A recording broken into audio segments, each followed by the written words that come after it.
Our society teaches us that kids should be the center of the family, that everything in the family should turn around the kids and their projects and what they want to do.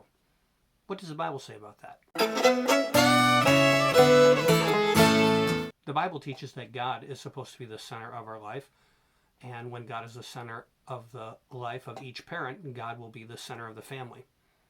Families that put kids at the center tend to be like an out-of-balance tire. In reality, usually when parents put kids at the center of the family, it's because they're hoping that that will create a better behavior. In reality, what that creates is worse behavior. But when God's will is the center of the family, kids have a sense of purpose and they have a sense of belonging. This gives them a direction for their life as well. They learn to live for something greater than themselves. As you probably know, my wife and I have been missionaries in Quebec for many, many years.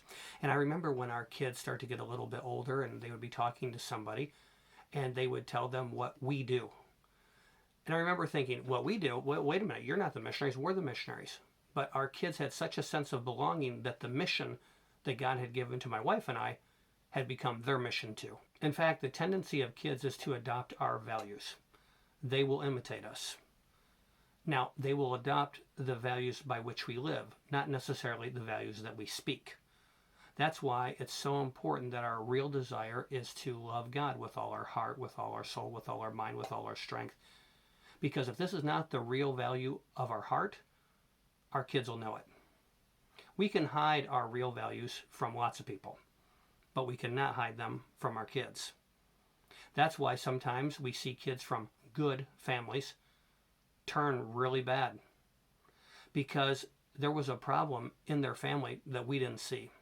In fact, you don't know somebody until you live with them. This is why 1 Timothy chapter 3 and Titus chapter 1 are so important. The man that would like to be a leader in the church must have children that are in the faith and are obedient. In fact, the family is the laboratory where we demonstrate that we're able to shepherd the flock of God. Proverbs 27:11 says, "Be wise, my son, and bring joy to my heart, then I can answer anyone who treats me with contempt." My father-in-law was a pastor for 30 years, and he once had an older lady in his church who was complaining about his sermons. She didn't like them. She thought that they were a little too personal, a little too convicting. And she said, "What can I say, though, since all his kids walk with the Lord?"